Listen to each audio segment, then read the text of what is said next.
you are asking, if I am not mistaken, you are asking around 100 crores or 60 crores. Correct, sir? According to the High Court order. Okay, 285 crores ಕೇಳ್ತಾರೆ. I'll tell you one thing. Visakhapatnam steel ಫ್ಯಾಕ್ಟ್ರಿನ revive ಮಾಡಿದ್ರು. Kumaraswamy took the initiative. He got a sanction of 10,000 crores before the budget.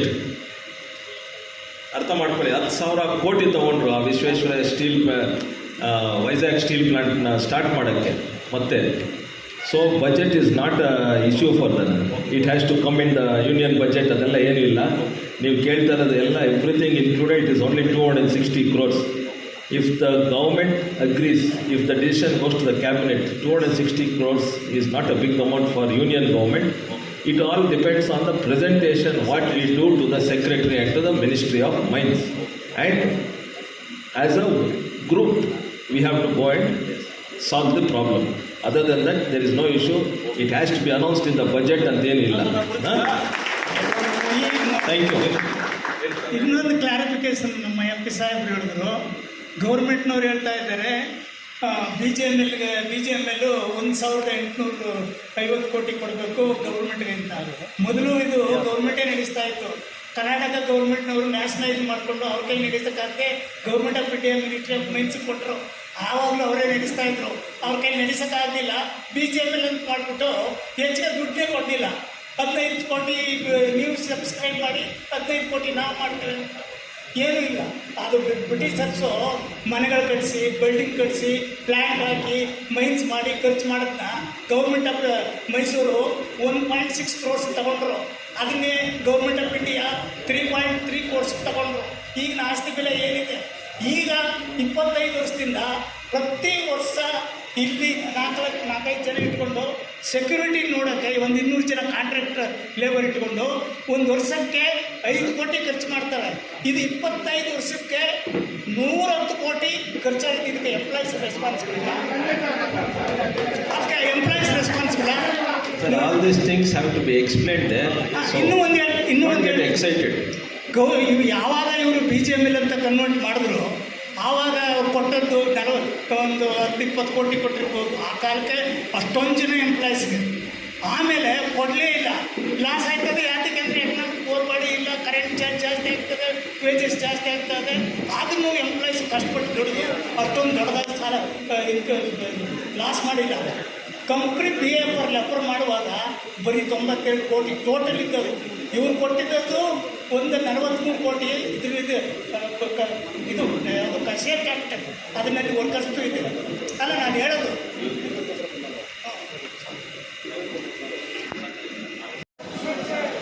ಈ ವೇದಿಕೆಯಲ್ಲಿ ಆಸೀನರಾಗಿರ್ತಕ್ಕಂಥ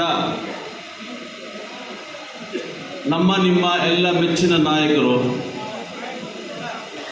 ನಮ್ಮ ಕೋಲಾರ ಜಿಲ್ಲೆಯ ಸಂಸದರು, ಅವರು ಬಂದಂಥ ದಾರಿ, ಅವ್ರ ತಂದೆ ದಿವಂಗತ ಮುನಿಸ್ವಾಮಿಯವರು IAS ಅಧಿಕಾರಿಯಾಗಿ ಕೋಲಾರ ಜಿಲ್ಲೆಯಲ್ಲಿರ್ತಕ್ಕಂಥ ಅನೇಕರಿಗೆ ಒಂದು ಕೆಲಸ ಕೊಟ್ಟಂಥ ಒಂದು ಕೀರ್ತಿ ಅವರಲ್ಲಿದೆ. ಬಂಗಾರಪೇಟೆ ಕ್ಷೇತ್ರದಿಂದ ಬಂದು 2 ಬಾರಿ ಕಂಟೆಸ್ಟ್ ಮಾಡಿ ಭಾಳ ಅಂತರದಲ್ಲಿ ಅವರು ಸೋತಿದ್ರು ಕೂಡ ಅವರು ಸ್ವಲ್ಪನೂ ಯೋಚಿಸದೆ ಜನಸೇವೆನೇ ದೇವರ ಸೇವೆ ಅನ್ನೋ ಒಂದು ನಿಟ್ಟಿನಲ್ಲಿ ಇವತ್ತುವರೆಗೂ ಜನರ ಸೇವೆಯನ್ನು ಮಾಡ್ತಾ ಬರ್ತಾರೆ. நாவிவத்து அவரை கருதுறதோ என்னுடைய அருமையான அன்பு தொழிலாளர் தோழர்களே, என்னுடைய அன்பு தாய்மார்களே, நான் எதுக்காக கன்னடாவில் முழுசாக பேசுகிறேன்னு சொன்னால், வந்திருக்கக்கூடிய எம்பி கன்னடா வந்து ரொம்ப தெளிவாக புரியும், தமிழ் உங்களுக்கு புரியும், கன்னடாவும் உங்களுக்கு புரியும், இங்கிலீஷும் உங்களுக்கு புரியும். இருந்த போதிலும் அவருக்கு தெளிவுபடுத்துறதுக்காக நான் வந்துட்டு கன்னடாவில் பேசுகிறேன். தயவுசெய்து நீங்கள்லாம் வந்து பொறுமையாக கேட்கணும். ಈ ಹೋರಾಟ ಸುಮಾರು 25 ವರ್ಷದಿಂದ ನಡೀತಾ ಇದೆ. ತಾವು ಏನೇನು ಒಂದು ಪ್ರಯತ್ನಗಳು ಪಟ್ಟಿದ್ದೀರಾ, just in span of 6 months, ಬರೀ 6 ತಿಂಗಳಲ್ಲಿ ಪಾರ್ಲಿಮೆಂಟಲ್ಲಿ ಬಂದು ಯಾವ ಪ್ರಶ್ನೆಯನ್ನು ಬಂದು ನೀವು ಕೇಳಬೇಕಂತಿದ್ದೀರೋ, ನೀವೆಲ್ಲ ಎದಕ್ಕಾಗ ಒಂದು ಕಾತನಿಗಿರೀங்களோ நீங்கள் கேட்காமலேயே அவரை நீங்கள் சந்திக்காமலேயே 6 மாதத்துலேயே அவர் மைன்ஸ் மினிஸ்ட்ரி விஷயத்தில் பார்லிமெண்ட்டில் ஒரு கொஸ்டின் ரைஸ் பண்ணார். பிஜிஎம்எல் தொழிலாளிகளுக்கு கிடைக்க வேண்டிய செட்டில்மெண்ட் ஆயிடுச்சா ஆயிடலையான்ட்டு. அதுக்கு மினிஸ்டர் உத்தரவு கொடுத்துக்கிறாரு, எல்லா தொழிலாளிக்கும் செட்டில்மெண்ட் ஆயிடுச்சு, எந்த பாக்கியம் இல்லை அப்படின்னு சொல்லிட்டு ஒரு ஸ்டேட்மெண்ட் கொடுத்துட்டாரு எங்கள் பார்லிமெண்ட்லேயே. பட் இந்த ஹைகோர்ட்டில் ஆயிருக்கக்கூடிய டிசிஷன், நீங்கள் ஹைகோர்ட்டில் போராடினுக்கிறீங்களே முழுசாக எங்களுக்கு 100% விஆர்எஸ் பேக்கேஜ் வேணும்னு சொல்லிட்டு அந்த விஷயம் மினிஸ்டருக்கும் தெரியாது. ஏன்னா அவரும் புதுசு, ಜಸ್ಟ್ 6 months ಟೈಮ್. ಸೊ ಇದೆಲ್ಲ ಮನವರಿಕೆ ಮಾಡಬೇಕಂತ ಹೇಳಿದ್ರೆ ನಮ್ಮ ಸಂಸದರು ಏನು ಹೇಳಿದ್ದಾರೆ, ಇವಾಗ ನಮ್ಮ ಗಮನಕ್ಕೆ ಏನೇನು ಬಂದಿದೆಯೋ ಅದೆಲ್ಲ ನಾನು ಮಾಡಿದ್ದೀನಿ. ನಮ್ಮ ಸಂಸದರು ಈಗ ಸಚಿವರ ಹತ್ರ ಬಂದು ಮಾತಾಡಿದ್ದಾರೆ. ನಾನು ಹೇಳೋದಕ್ಕಿಂತ ನಿಮ್ಮ ಅಡ್ವೊಕೇಟ್ ಆದಂಥ ಸನ್ಮಾನ್ಯ ಶ್ರೀ ಚನ್ನಮಾಲಿಗೆ ಅವರು, ನಮ್ಮ ಮಾಜಿ ಎಂಪ್ಲಾಯೀಸ್ ಅಸೋಸಿಯೇಷನ್ನ ಅಧ್ಯಕ್ಷರಾದಂಥ ಸನ್ಮಾನ್ಯ ಡಾಕ್ಟರ್ ರಾಜೇಂದ್ರ ಕುಮಾರ್ ಅವರು ಇಬ್ಬರು ತಾವು ಬಂದರೆ ಡೆಲ್ಲಿಗೆ ನಾನು ಸೆಕ್ರೆಟರಿ ಹತ್ರ ಬಂದು ಅಪಾಯಿಂಟ್ಮೆಂಟ್ ಫಿಕ್ಸ್ ಮಾಡಿಕೊಡ್ತೀನಿ, ಮಿನಿಸ್ಟರ್ ಹತ್ರ ಅಪಾಯಿಂಟ್ಮೆಂಟ್ ಮಾಡಿಕೊಡ್ತೀನಿ. ನಿಮ್ಮ ಸಮಸ್ಯೆಗಳು ಏನಿಲ್ಲ ಅಂತ ಬಂದು ಅಲ್ಲಿ ಸ್ವಲ್ಪ ಕನ್ಫ್ಯೂಷನ್ ಆಗ್ತಾ ಇದೆ, மிகப்பெரிய ஒரு குழப்பத்தை ஏற்படுத்தினுக்கிறாங்க மைன்ஸ் மினிஸ்ட்ரி. என்ன குழப்பம்னு சொன்னால், லெட்டரேடு போட்டுக்கிறாங்க. 18 யூனியன் இருக்குது, நானும் ஒரு யூனியன் தான், இது வரைக்கும் நான் யூஸ் பண்ணதே இல்லை. 2001 எப்போ நீ கம்பெனி மூடினீங்களோ அப்போயே லெட்டரெல்லாம் எடுத்து கொடுத்துட்டேன், நான் யூஸ் பண்ணுறதே இல்லை. பட் இதில் என்ன ஒரு விஷயம் சொன்னால், இந்த 18 யூனியன் ரொம்ப பெரிய ப்ராப்ளம் கொடுத்துருக்குறாங்க உங்களுக்கு. இதை புரிஞ்சுக்கணும். யாருன்னா ஒருத்தர் எடுத்துன்னு போயிட்டு ஒரு லெட்டரை அங்கே மினிஸ்டர் ஆஃபீஸில் கொடுத்துட்டாங்கன்னா மினிஸ்டர் ஆஃபீஸ்க்கு தெரியாது. மினிஸ்டர் ஆஃபீஸ்க்கு தெரியாது, ஓ இதோ some union, it's a very powerful employees union அப்படின்ட்டு நினச்சிட்டு they give due response, due respect and due recognition to those letters. But இது completely for their selfish ends அப்படின்றது நம்மளுக்கு தெரியும், அவங்களுக்கு தெரியாது. சுயநலத்துக்காக அவங்க போய் அங்கே லெட்டர் கொடுத்துட்டு பொதுவாக இருக்கக்கூடிய உங்கள் தொழிலாளர்களுடைய வயிற்றுங்கள் எல்லாம் அவங்க மண்ணை வாரி போட்டுங்க. இதுதான் உங்களுக்கு 25 ವರ್ಷமாக கிடைக்கக்கூடிய மிகப்பெரிய ஒரு ಅನ್ಯಾಯ. ಮಾನ್ಯ ಸಂಸದರಲ್ಲಿ ಒಂದು ವಿಷಯನ ನಾನು ತಿಳುವಳಿಕೆ ಮಾಡೋಕ್ಕೆ ಇಷ್ಟಪಡ್ತಾ ಇದ್ದೀನಿ. ಅಣ್ಣ, ಈಗ ಏನು ತಾವು ಬಂದು ಡೆಲ್ಲಿನಲ್ಲಿ 2-3 ಜನ ಬರ್ತಾ ಇದ್ದಾರೆ ಅಂತ ಹೇಳ್ತಾ ಇದ್ದೀರಲ್ಲ, ಅವರು ಈ ಕಾರ್ಮಿಕರಿಗೆ ಬರಬೇಕಾದ 100% VRS ಪ್ಯಾಕೇಜ್ ಸೆಟಲ್ಮೆಂಟ್ ಬಗ್ಗೆ ಬರ್ತಾ ಇಲ್ಲ. ಅವರು ಬರ್ತಾ ಇರೋದು rehabilitation. They want the company for themself by using some influential financially sound people abroad our country. ಬೇರೆ ದೇಶದಲ್ಲಿ ಇರ್ತಕ್ಕಂಥ ಫೈನಾನ್ಸರ್ನ ಅವ್ರ ಜೊತೆ ಇಟ್ಕೊಂಡಿದ್ದಾರೆ. ಅವ್ರು ಬರ್ತಾ ಇರೋದು BGML ಕಾರ್ಮಿಕರಿಗೆ ಸೆಟಲ್ಮೆಂಟ್ ಮಾಡಿಬಿಟ್ಟು ಹೋಗ್ಬೇಕಂತ ಇಲ್ಲ. ಅವ್ರು ಬರ್ತಾ ಇರೋದು ಡೆಲ್ಲಿಗೆ ಪ್ರಯತ್ನ ಪಟ್ಕೊಂಡು ಖರ್ಚು ಮಾಡಿಕೊಂಡು ಬರ್ತಾ ಇದೆ ಅಂತೇಳಿ they are being financed by some outside elements to take over this company. But ನಮಗೆ ನಮ್ಮ BGML ಎಂಪ್ಲಾಯೀಸ್ ಏನಿದ್ದಾರೋ ಅವ್ರಿಗೆ ಈ ಕಂಪನಿ ಇವಾಗ ನಡೆಸಬೇಕಂತ ಇಷ್ಟನೇ ಇಲ್ಲ. Because nobody are ready to work in this company. 60 years ಆಗಿದೆ, 60 ವರ್ಷ ಆಗಿದೆ. ಅಲ್ಲಿ ಕೂತಿರ್ತಕ್ಕಂಥ ನಮ್ಮ ತಾಯಂದಿರು, ನೀವೆಲ್ಲ ಏನಿಲ್ಲ, ನೀವೆಲ್ಲ ಯಾರು, ನೀವೆಲ್ಲ ಯಾರಮ್ಮ, ಯಾರು ನೀವೆಲ್ಲ ಎಕ್ಸ್-ಎಂಪ್ಲಾಯೀಸ್ ವೈಫ್ಸ್ ಎಲ್ಲ ಅವರೆಲ್ಲ ಬಂದು ತೀರ್ಕೊಂಡಿರ್ತಾರೆ. ಎಂಪ್ಲಾಯೀಸ್ ಅವರು ವೈಫ್ಸು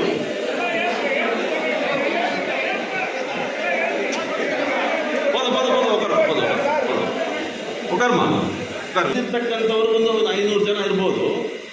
ಬಟ್ ಇದೇನಾಗಿದೆ ಅಂದರೆ 25 ವರ್ಷದಿಂದ ಬಂದು ಇವ್ರನ್ನ ಬರೀ ಭಾಷೆಗಳು ಮಾಡಿ ಮಾಡಿ ಮಾಡಿ ಬಂದು ಅವ್ರನ್ನ ಫುಲ್ ತಲೆ ಕೆಡಿಸ್ಬಿಟ್ಟಿದ್ದಾರೆ. ಯಾರು ಹೋದ್ರೂ ನಾನು ನಿಮ್ಮ ಪ್ರಾಬ್ಲಮ್ಸ್ನ ಸಾಲ್ವ್ ಮಾಡಿಬಿಡ್ತೀನಿ, ನಿಮ್ಮ ಸಮಸ್ಯೆನ ಸಾಲ್ವ್ ಮಾಡಿಬಿಡ್ತೀನಿ, ನನ್ನ ಕೈಯಲ್ಲಿ ಮಿನಿಸ್ಟರ್ ಇದ್ದಾರೆ, CM ಇದ್ದಾರೆ, PM ಇದ್ದಾರೆ ಅಂತ ಹೊಗಳ್ತಾ ಬಂದು ಏನು ಮಾಡ್ತಾ ಇದ್ದಾರೆ, ಈ ಕಾರ್ಮಿಕರು ಹಂಗೆ ಇದ್ದಾರೆ. ಸುಮಾರು 1000 ಜನ, ಹೆಚ್ಚಿಗೆ 1000 ಜನ ಸತ್ತೋಗಿದ್ದಾರೆ. ಇನ್ನೂ ಒಂದು 6 ತಿಂಗಳ ದಿನ every day there is some death. ಈ BGML ಎಕ್ಸ್-ಎಂಪ್ಲಾಯೀಸ್ ಇಲ್ಲಿರ್ತಕ್ಕಂಥವ್ರು ನಾಳೆ ಇರ್ತಾರೆ, ನಾಡಿದ್ದು ಇರ್ತಾರೆ, ನಮ್ಗೆ ಗೊತ್ತಿಲ್ಲ. ಬಟ್ ನಮ್ಮ ಒಂದು ಇಷ್ಟ ಏನಂತ ಹೇಳಿದ್ರೆ, ಇವತ್ತಿನ ದಿವಸ ನಮ್ಮ ಎಲ್ಲ ಮಧ್ಯದಲ್ಲಿ ಇರ್ತಕ್ಕಂಥವರು ಬಂದು ನಮ್ಮ MP is a very very very vibrant person, very open hearted. ಏನು ಬಂದು ಮುಚ್ಚುಮರಿ ನಿಮ್ಮ ಹತ್ರ ಬಂದು ನಾಟಕ ಮಾಡಿ ಭಾಷಣ ಮಾಡಿಬಿಟ್ಟು ನಿಮ್ಮ ಹತ್ರ ಓಟ್ ತಗೋಬೇಕು ಅಂತ ಯಾವಾಗಲೂ ಅವರು ನೆನಪಲ್ಲಿ ಇಟ್ಕೊಂಡಿಲ್ಲ. ಬಂದಿರೋದು ಸಮಸ್ಯೆ ಏನಿದೆ. ನಮ್ಮ ಮಾನ್ಯ ಪೂಜ್ಯ ದೇವೇಗೌಡರು ಕೂಡ ಏನಾದರೂ ವಿಷಯಕ್ಕೆ ನಾನು ಅಲ್ಲಿ ಹೋದರೆ ಅವ್ರಿಗೆ ವಿವರವಾದ ಲೆಟ್ರೆಲ್ಲ ಬಂದು ಕೊಟ್ಟರೆ ಅವ್ರಿಗೆ ಇಷ್ಟ ಆಗಲ್ಲ. ಎಲ್ಲ ಬಿಡ್ರಿ, ಸಮಸ್ಯೆ ಏನು ಅಂತ ಕೇಳ್ತಾರೆ. ಈ wants only the issue, not the brief story about all this things. ಈ கதைகளெಲ್ಲ ಬಂದು கேளுக்க ನಾವು தயாராகில்ல. கதை சொல்லி உங்களை வந்து ஏமாத்துறது போதும். இப்போ நீங்கள் வந்திருக்கிறீங்க, நம்ம விஜயராகவனை நம்பியிருக்கிறீங்க, இன்னும் அநேக தொழிலாளர் தலைவர்கள் நம்ம விசி கணேசன் மற்றும் ஜோசப், இன்னும் நிறைய தொழிலாளர் தலைவர்கள் எல்லாம் வந்திருக்கிறாங்க. அவங்களாம் வந்து உங்களுக்காக ஆயிரம் பாடுபட்டுருக்கிறாங்க. அவங்களுக்காக நிச்சயமாக ஜெய்சீலன்னு பேருக்கு சொல்லலாம் நிறைய பேர் இருக்கிறாங்க. இங்கே இருக்கிறவங்க எல்லாருக்குமே வந்து அதே இன்ட்ரெஸ்டாக இருக்குது. ஆகவே என்னுடைய பணிவான வேண்டுகோள் எல்லாம் நிச்சயமாக உங்களுடைய பிரச்சனை என்ன இருக்குதோ அதை நம்மளுடைய எம்பி கிட்ட நம்ம சொல்லியிருக்கிறோம். அவருக்கு நம்ம என்ன செஞ்சால் ಇದು ಒಂದು ನಾವು ಈ ಹೈಕೋರ್ಟ್ ಆದೇಶವನ್ನು because it is having A budgetary implication on the government of India, so it requires N apex level influence. That influence is within you, and if you mind, you can take up the matter with our honorable leader, H.D. Kumaraswamy, who is the Major Industries Minister. He can have a discussion and dialogue with our honorable Minister for Mines, Sri Kishan Reddy, and see that this has been taken up at the budget meeting. ಮುಂಚೆ ಇದನ್ನು ಬಂದು ನಾವು ಏನಾದರೂ ಒಂದು ಪ್ರಯತ್ನ ಪಟ್ಟು ಬೇಕಾದರೆ ನಾವು ಒಂದು 10 ಜನ ಬಂದು ಅಲ್ಲಿ ಕ್ಯಾಂಪ್ ಮಾಡ್ತೀವಿ, ನಿಮ್ಮ ಹಿಂದೆನೇ ನಾವು ಬಿದ್ದಿರ್ತೀವಿ, ನೀವು ಕೆಲಸ ಮಾಡಿ ಕೊಟ್ಬಿಟ್ರೆ ಈ ಜೀವ ಬಂದು ತುಂಬ ನಮ್ಮ ಕಾಲಕ್ಕೂ ನಮ್ಮ ಹೆಸರು ಇರುತ್ತೆ. ಅದರಿಂದ ನೀವು ದಯಮಾಡಿ ಬಂದು ಈ ವಿಷಯನ ಬಂದು ನೀವು ತಗೋಬೇಕಂತ ನಾನು ಕೇಳ್ತಾ ಇದ್ದೀನಿ. நல்ல மாதிரியான ஒரு சிறப்பான ஒரு நம்முடைய பாராளுமன்ற மெம்பர் மரியாதைக்குரிய மகேஷ் பாபு அவர்களுடைய தலைமையில் இன்னைக்கு நடந்தது.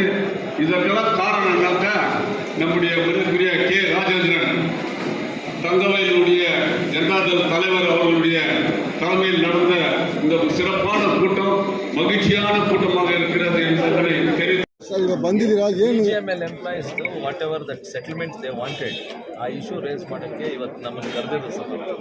As an MP they had asked they had call me today to put in their views. ನಾನು ಅವ್ರಿಗೆ ಏನು ಹೇಳಿದ್ದೀನಿ ಅಂದರೆ, ಏನು ಇವಾಗ ಈ 14-15 ಯೂನಿಯನ್ಸು ಇಲ್ಲಾಂದರೆ ಅಸೋಸಿಯೇಷನ್ಸ್ ಅಂತ ಏನಿದೆಯೋ, ನಾನು ಮೊನ್ನೆ ಸೆಷನ್ಸಲ್ಲಿದ್ದಾಗೆ 2-3 ಜನ ಅಸೋಸಿಯೇಷನಲ್ಲಿ ಹೋಗಿ ಸೆಕ್ರೆಟ್ರಿ ಅವ್ರನ್ನ ಮಾತಾಡಿ ಅವ್ರಿಗೊಂದು ಮೆಮೊರಂಡಮ್ ಕೊಡ್ತಾರೆ. ಅದಾದಮೇಲೆ ನಾನು ಹೋಗಿ ಮಾತಾಡುವಾಗ even the secretary is confuse. That is why ಡಾಕ್ಟ್ರನ್ನ ಮತ್ತು ಅಡ್ವೊಕೇಟ್ ಸಾಹೇಬ್ರು ಏನಿದಾರೋ, ಅದೇನು ಹೈಕೋರ್ಟಲ್ಲಿ ಆಗಿದೆ ಅಂತೆಲ್ಲ ಅಂದಿದ್ದಾರೋ ಅವ್ರನ್ನೆಲ್ಲ ಬಂದು ದಯವಿಟ್ಟು ಇದನ್ನು ಪ್ರಾಬ್ಲಮ್ ಇವು escalate problem secretary and ministry ಅಂತ ಹೇಳಿದ್ದೀನಿ. ಸೊ ಅವ್ರಿಗೂ ಅರ್ಥ ಆಗುತ್ತೆ which is correct, which is wrong ಅಂತ. ಅದಾದಮೇಲೆ you can take a step forward. ನಾನಿದು 6 ತಿಂಗಳಿಂದ ಹೇಳ್ತಾನೆ ಇದ್ದೀನಿ, ಇದು ಇವತ್ತವರೆಗೂ ಏನೂ ಇಲ್ಲ. ಬಟ್ ಏನೋ ಇವತ್ತು ಎಲ್ಲರೂ ಸೇರಿದ್ದಾರೆ. ನಮ್ಮ ಅಡ್ವೊಕೇಟ್ ಸಾಹೇಬರು ಬಂದಿದ್ದಾರೆ, ಮತ್ತು ಡಾಕ್ಟರ್ ರಾಜೇಂದ್ರನ್ ಅವರು ಇದ್ದಾರೆ, ಮತ್ತು ನಮ್ಮ ಇಲ್ಲಿ ಕೆ ರಾಜೇಂದ್ರನ್ ಎಲ್ಲ ಇದ್ದಾರೆ. So let us see how best it can be done. ಇದನ್ನು 3 ವಾರ ಅಲ್ಲ ಅದೇ ನಾನು ಇವಾಗ ಯಾವ್ದು ಇದೇ ಸಮಸ್ಯೆ ಇದೆ, ಯಾವ್ದು ಯಾವುದು ಅಂತ ಇನ್ನು ಪ್ರೂವ್ ಮಾಡಬೇಕಷ್ಟೇ ನಾವು ಇಲ್ಲಿ. ಅದು ಬಿಟ್ಬಿಟ್ಟು ಇವಾಗ ನಾವು ಹಿಂಗೆ ಇದೆ ಅಂದರೆ ಇನ್ನು ನಮ್ಮದು 5 ವರ್ಷ ಕಳೆದೋಗುತ್ತೆ. It all depends on the people, on the employees. ಪಾಪ ಇನ್ನು ಅವ್ರು ಸಫರ್ ಆಗ್ತಾರದು. ಸರಿ, ಇದನ್ನು ಸಾಲ್ವ್ ಮಾಡೋಕ್ಕಂದ್ರೆ ಇವ್ರು ಏನು ಎಕ್ಸ್ಪ್ಲೇನ್ ಮಾಡ್ತಾರೋ ಅದರಲ್ಲಿ ಇವಾಗ ಡಿಸಿಷನ್ ತೊಗೊಳಕ್ಕೆ ಸೆಕ್ರೆಟ್ರಿ. ಸರ್, ಒಂದು ಕಡೆ BGML ಇಶ್ಯೂ ನೀವು ಆಲ್ರೆಡಿ ಹೇಳಿದ್ದೀರಾ, you take up the issue the central ಅಂತ. ಪ್ರಿಯಾರಿಟಿ ಫಾರ್ ಇದು ರೈಲ್ವೇಸ್ ಇದೆ. ಈಗ ಮಾರಿಗೋಪು ಟು ಕುಪ್ಪಮ್ ಯಾವ ಸ್ಟೇಜಲ್ಲಿ ಇದೆ, ಅದು ಸ್ವಲ್ಪ ಪ್ರಿಯಾರಿಟಿ ಕೊಡಿ ಅದಕ್ಕೆ. Extension is happening. ನಾಳೆ ನನ್ನ ಇಂಜಿನಿಯರಿಂಗ್ ಸೆಕ್ಷನ್ನು ಮತ್ತು ಕಮರ್ಷಿಯಲ್ ಇಬ್ಬರನ್ನೂ ಬರೋಕ್ಕೆ ಕೇಳಿದ್ದೀನಿ. ದ ಹೆಡ್ಸ್ ಆಫ್ ಇದು ಬ್ಯಾಂಗ್ಳೂರು ಡಿಪಾರ್ಟ್ಮೆಂಟ್ಗೆ ಕೋಲಾರ ಆಫೀಸ್ ಬರೋಕ್ಕೆ ಕೇಳಿದ್ದೀನಿ. Whatever is there we are trying to do as fast as possible. ಏನೋ ಒಂದು ಡೆಡ್ಲೈನ್ ಕೊಟ್ಟಿದ್ದಾರೆ. ಆ ಡೆಡ್ಲೈನ್ ಏನು ನಾಳೆ ನೋಡಿಕೊಂಡು ಅದನ್ನು ಯಾವಾಗ ಆಗುತ್ತೆ ಏನು ಅಂತ then again I will give one memorandum to the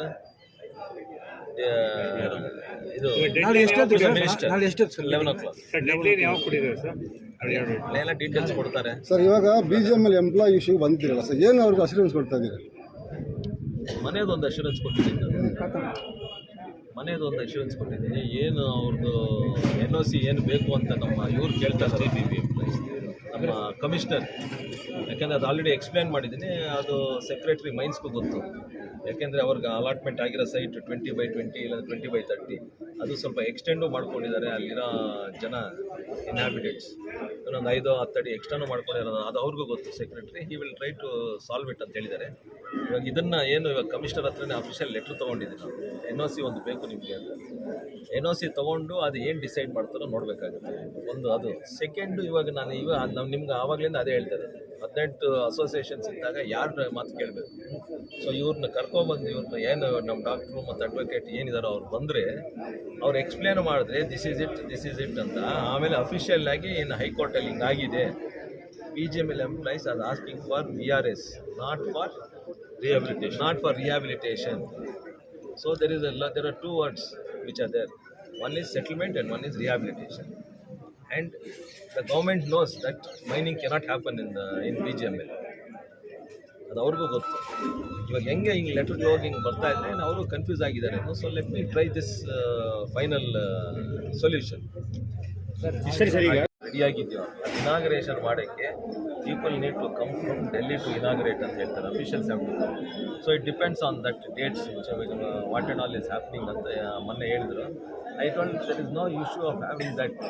ಇದು ಏನಾದರೂ ನಾಳೆ ಏನು ಬಂದು ಆನ್ಸರ್ ಕೊಡ್ತಾರೋ ನೋಡಿಕೊಂಡು ನಾನು ಪಾರ್ಲಿಮೆಂಟಲ್ಲೇ ಒಂದು ಕ್ವಶನ್ ರೇಸ್ ಮಾಡ್ತೀನಿ. ಫೆಸಿಲಿಟೀಸ್ ಎಲ್ಲ ರೆಡಿಯಾಗಿದೆ, ಕನ್ಸ್ಟ್ರಕ್ಷನ್ಗೆ ಇಷ್ಟು ಖರ್ಚಾಗಿದೆ, ಕಂಪ್ಲೀಟ್ ಆಗಿ 8 ತಿಂಗಳಾಗಿದೆ. ಸುಮ್ಮನೆ ಅದನ್ನು ಯಾರೋ ಬಂದು ಟೇಪ್ ಕಟ್ ಮಾಡೋಕ್ಕೆ ಇದು ಮಾಡ್ಕೊಳ್ಳೋದು ಏನೂ ಇಲ್ಲ. There is no need of red tapeism there, let open it up ಅಂತ ಹೇಳ್ತೀವಿ. ಆವಾಗ ಮಿನಿಸ್ಟ್ರಿಗೂ ಸ್ವಲ್ಪ ಇದಾಗುತ್ತೆ, ಅವರು ಓಪನ್ ಮಾಡಿಸ್ಬೇಕು. ನಾಳೆ ನಾವು ಲಿಸ್ಟೇ ಕೊಟ್ಬಿಡಿ ರೈಲ್ವೆ ಸರ್, ಇದು ವಾಟ್ಸಪ್ ಮಾಡಿ ನಾನು ವಾಟ್ಸಪ್ ಮಾಡ್ತೀವಿ ಸರ್. ನಮ್ಮಲ್ಲಿ ಕಾಂಟ್ರಾಕ್ಟ್ ಎಂಪ್ಲಾಯ್ಸ್ ಅದು ಹೌದು. ನಿಮಗೂ ಗೊತ್ತು ಕಾಂಟ್ರಾಕ್ಟ್ ಎಂಪ್ಲಾಯ್ಸ್ ಏನು ಅಂತ. ಮತ್ತೆ ಅದನ್ನು ನಾವು ಇದು ಮಾಡೋದು ಬೇಕಾಗಿಲ್ಲ. ML ಅವರು HR ಮಾತಾಡಿದ್ಮೇಲೆ they are discussions going on regarding monetary benefits and other benefits which are supposed to give. ಅದು ಆಲ್ಮೋಸ್ಟ್ 1-2-3 ಡಿಸ್ಕಷನ್ ಆಗಿದೆ. ಅದನ್ನು I think it is coming to positive end ಅಂತ ಹೇಳಿದ್ದಾರೆ. Regarding permanent employment, that is not in my hand, that is not in ML CMD's hand, because that depends on the labor laws and all that. Sir, ಪಕ್ಷ ಸಂಘಟನೆಗೆ ನೀವು MP sir 18 யூனியன்ல இல்ல, இப்போ employee association மாத்திரம் sir சொல்ற repeatedly your ಸಕ್ಸೆಸಿಂಗ್ அவங்க வந்து ನಿಮ್ಮ ಹತ್ರ ಮಾತಾಡಿ ನಮಗೆ ಮೈನಿಂಗ್ ಕೊಡ್ಸಿಗೆ ರೆಕಮೆಂಡ್ ಮಾಡಿ ನಮಗೆ ಡಂಪು ಬೇಕು ಅದು ಬೇಕು ಅಂತ ಕೇಳಿದ್ರು. ನನಗೂ ಗೊತ್ತು, ಗುಂಪಾಗಿ ಬಂದರು ನಿಮ್ಮ ಹತ್ರ. ನಿಮ್ಮ ಮನಸ್ಸಿಗೆ ಏನು ಬಂತೋ, ಯಾವ ರೀತಿ ನೀವು ಅದನ್ನು ತಗೊಂಡ್ರೋ ಗೊತ್ತಿಲ್ಲ. But as per our employees ನಾವು 200-800 ಜನ 2800 ಎಂಪ್ಲಾಯೀಸು ಒಗ್ಗಟ್ಟಾಗಿ ಇದ್ದೀವಿ. ನಾವೇ ಎಲ್ಲ ಸೇರಿಕೊಂಡು ಕೇಸ್ ಹಾಕಿದ್ದು, ವಿನ್ ಮಾಡಿದ್ವಿ. ದಿಸ್ ದ ಅಮೌಂಟ್ ನಮಗೆ ಬಂದೇ ಬರಬೇಕು. ಅದಕ್ಕೆ ಎಲ್ಲಾಂದ್ರೂ ನೀವು ಇದು ಮಾಡಿ. ಇದು ಸೊಸೈಟಿ. ಒಂದು ನಿಮಿಷ ನೀವು ಏನು ಹೇಳ್ತಾ ಇದ್ದೀರೋ ಅದು ನಿಮ್ಮ ಹೈಕೋರ್ಟ್, ನಿಮ್ಮ ಲಾಯರ್ ಏನು ಗೆದ್ದಿದ್ದಾರೋ, ನಿಮ್ಮ ಡಾಕ್ಟರ್ ರಾಜೇಂದ್ರ ಬಂದಿದ್ರು, ಅವರಿಬ್ಬರು ನನಗೆ ಡೆಲ್ಲಿ ಹತ್ರ ಬಂದರೆ ಅವ್ನು ಕರ್ಕೊಂಡು ಹೋಗಿ ನಾನು ಸರಿ ಸರ್ ಮಾಡ್ತೀರಾ. ಬಟ್ ಇದು ಇಲ್ಲ ಸರ್. ಇವಾಗ ನಾನು ಸೆಕ್ರೆಟರಿ ಮೀಟ್ ಮಾಡಿದಾಗ ಅವರೇ ಒಂದು ಲೆಟ್ರ್ ಎತ್ತು ತೋರಿಸಿದ್ರು, ಅದನ್ನು ಕ್ಲಿಯರ್ ಮಾಡಬೇಕು. ಲೆಟ್ರ್ ತೋರಿಸಿದ್ರು. C1 association as come and say they want to start the mining. ಅದೆಲ್ಲ ಬಂದಾಗ 1850 ಕೋಟಿನೂ ಆಚೆ ಬರುತ್ತೆ, ಎಲ್ಲ ಆಚೆ ಬರುತ್ತೆ. ಅದ್ರ ಬದಲು we are asking for VRS, we want ಒಂದು settlement, that's all. We don't want for ಅದೇ ಸರ್ ರಿಹ್ಯಾಬಿಲಿಟೇಷನ್ ಅಂತ ನಾವು ಹೇಳಿ. ಎಲ್ಲ 60 ಕ್ರಾಸ್ ಆಗ್ಬಿಟ್ಟಿದ್ದೀವಿ. ಅರ್ಥ ಮಾಡ್ಕೊಳ್ರಿ, ನಾನು ಹೇಳೋದು ಅರ್ಥ ಮಾಡ್ಕೊಳ್ಳಿ. ಅದೇ ನೀವು ನನಗೆ ಎಕ್ಸ್ಪ್ಲೇನ್ ಮಾಡೋದಲ್ಲ, ನನಗೆ ಅರ್ಥ ಆಗಿದೆ. ಎಕ್ಸ್ಪ್ಲೇನ್ ಇಲ್ಲ ಸರ್, ಹೇಳ್ತಾ ಇದ್ದೀನಿ ನಾನು ಅಷ್ಟೇ. ಹೇಳ್ತಾ ನಮ್ಗೆ ಇರೋದು VRS ನೀವು ಸೆಟಲ್ಮೆಂಟ್ ಬೇಕು. But people are going asking for revival of the ಇದು ಅಂತ. ರಿವೈವಲ್ ಕ್ವಶನ್ ಇಲ್ಲ ಸರ್, ನಮಗೆ ಸೆಟಲ್ಮೆಂಟ್ ನನಗೂ ಅರ್ಥ ಆಗ್ತಾ ಇದೆ.